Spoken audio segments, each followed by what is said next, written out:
जितना ये देश नरेंद्र मोदी और मोहन भागवत का है, उतना ही ये देश महमूद का भी है। न महमूद इनसे 1 इंच आगे है और न वो महमूद से 1 इंच आगे है। कि गुज़िश्ता कुछ अरसे से बिलखुसूस बाबरी मस्जिद, तलाक सलासा जैसे बहुत से मसलों पर फैसले के बाद ये तासुर आम हो रहा है। मौलाना महमूद मदनी के बयान ने नया विवाद खड़ा कर दिया है। इसे लेकर अब सियासत भी तेज हो चुकी है। मौलाना महमूद मदनी ने अपने एक बयान में कहा कि एक खास समुदाय को जबरदस्ती टारगेट किया जा रहा है। इस समुदाय के लोगों को कानूनी तौर पर कमज़ोर, सामाजिक रूप से अलग थलग और आर्थिक रूप से बेइज्जत किया जा रहा है।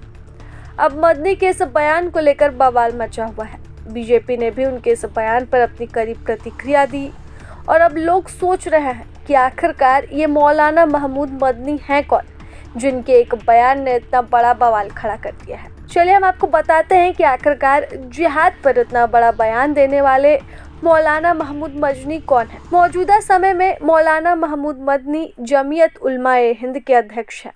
जन्म 1964 में हुआ था। मदनी को एक प्रतिष्ठित इस्लामी विद्वान होने के साथ साथ एक प्रभावशाली धर्मगुरु के तौर पर भी देखा जाता है। साथ ही साथ वे राजनीतिक सामाजिक स्तर पर भी काफ़ी सक्रिय हैं। अगर बात मदनी के परिवार की जाए तो उनका परिवार मुस्लिम समाज में सुधारवादी विचारधाराओं और धार्मिक नेतृत्व के लिए जाना जाता है। मदनी के दादा हुसैन अहमद मदनी भारत के प्रमुख इस्लामी विद्वानों में एक थे। मौलाना महमूद मदनी ने अब चलिए बात करते हैं कि आखिरकार उनके किस बयान ने इतना बवाल मचाया है। तो मौलाना महमूद मदनी ने कहा था कि इस्लाम के दुश्मनों ने जिहाद शब्द को बदनाम कर दिया है। लफ्ज़ जिहाद, लैंड जिहाद और थूक जिहाद जैसे शब्दों को मुसलमानों की तौहीन करने के लिए इस्तेमाल किया जा रहा है। उन्होंने अपने बयान में कहा कि जिहाद केवल हिंसा नहीं, यह पवित्र कर्तव्य है। जहां अन्याय हो, जिहाद होना चाहिए। जब जुल्म होगा, तब जिहाद होगा। मदनी ने तो सुप्रीम कोर्ट पर भी सवाल खड़े कर दिए। उनके इस बयान के बाद ही अब सियासत भी तेज हो चुकी है।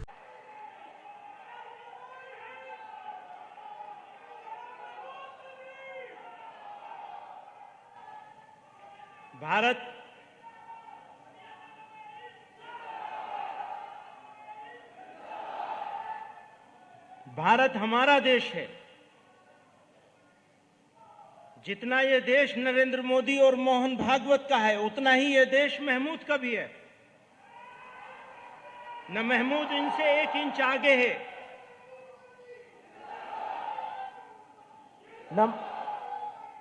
न महमूद इनसे 1 इंच आगे है और न वो महमूद से 1 इंच आगे है।